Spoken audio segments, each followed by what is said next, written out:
Hello dear student, I am Mayur Dhande. I welcome you all in this video.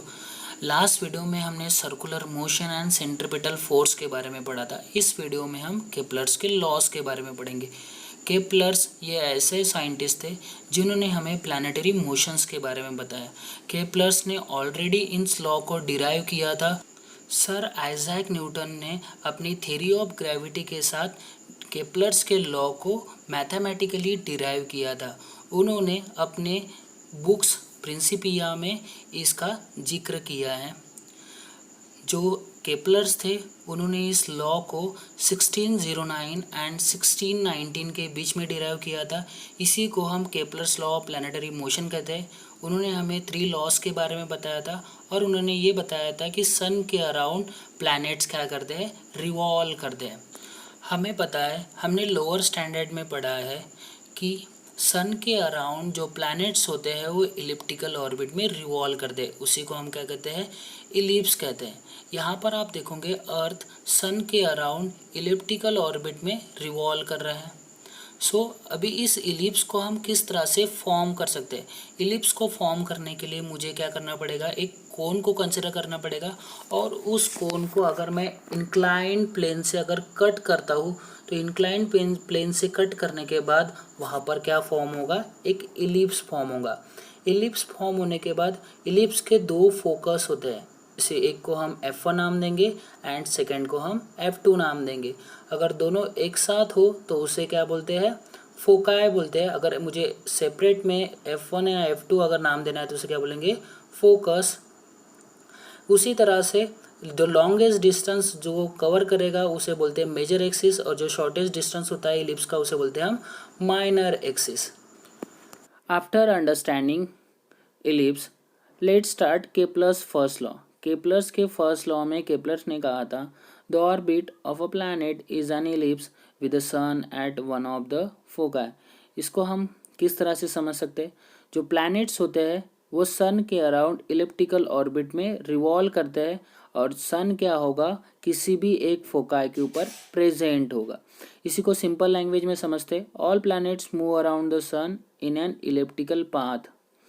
यानी जो planets होते हैं वो क्या करते हैं, सन के अराउंड इलिप्टिकल पाथ में रिवॉल्व करते हैं। जब सन के अराउंड इलिप्टिकल पाथ में रिवॉल्व करते हैं तो सन किसी भी एक फोकाई के ऊपर क्या होगा, प्रेजेंट होगा। हमें पता है इसमें कितने फोकल पॉइंट होते हैं, 2 फोकल पॉइंट होते हैं किसी भी इलिप्स के, F1 एंड F2। तो सन किसी भी एक फोकाई पॉइंट के ऊपर क्या होगा, प्रेजेंट होगा। तो ये था केपलर्स का फर्स्ट लॉ। देन केपलर्स का सेकेंड लॉ, केपलर्स ने सेकेंड लॉ को हम लॉ ऑफ एरिया भी बोलते हैं। The law in joining the planets and the sun sweep equal area in equal interval of time. इसका मतलब क्या है, इक्वल इंटरवल ऑफ टाइम में जितना एरिया समझ लो प्लैनेट ने 1 पोजीशन टू सेकंड पोजीशन जाने के लिए कवर किया होगा, उतना ही area second position to third position जाने के लिए वो कवर करेगा। यानी समझ लो यहाँ पर जब प्लैनेट ए पोजीशन पे था उसे अब बी पोजीशन के जाने के लिए समझ लो T0 टाइम लगा, उतना ही टाइम उसे C टू D पोजीशन जाने के लिए लगेगा। इसका मतलब वो इक्वल इंटरवल ऑफ टाइम में इक्वल एरिया क्या करेगा, स्वीप करेगा यानी कवर करेगा। यहाँ पर हम बोल सकते हैं A1 equals to A2। Now it's time to Kepler's third law. Kepler's ने थर्ड लॉ में कहा था the square of its period of revolution around the sun it's directly proportional to the cube of mean distance of a planet from the sun. इसी को हम law of period भी कहते हैं। इसमें उन्होंने कहा था कि जो पीरियड होगा वो क्या होगा, डायरेक्टली प्रोपोर्शनल होगा मीन डिस्टेंस ऑफ प्लैनेट। लेकिन वो किस तरह से होगा, square of period means T square is directly proportional to the R cube. यहाँ पर हम समझते हैं इलिप्स के थ्रू। हमें पता है इलिप्स के 2 एक्सिस होते हैं, first one is major axis and second one is minor axis. जो मेजर एक्सिस है अगर मैं उसको हाफ डिस्टेंस कवर करूँ तो उसे हमने कंसिडर किया A। उसी तरह से जो माइनर एक्सिस है उसका हाफ डिस्टेंस क्या हो जाएगा, B। So here R equals to A। So this is all about Kepler's law. Kepler's के फर्स्ट लॉ हमने ऑर्बिट के बारे में पढ़ा, केपलर्स के सेकंड लॉ में हमने एरिया के बारे में पढ़ा एंड केपलर्स के थर्ड लॉ में हमने टाइम पीरियड के बारे में पढ़ा। केपलर्स के फर्स्ट लॉ को हम लॉ ऑफ ऑर्बिट कहते हैं, देन केपलर्स के सेकंड लॉ को law of area and third law को हम लॉ ऑफ टाइम पीरियड कहते हैं।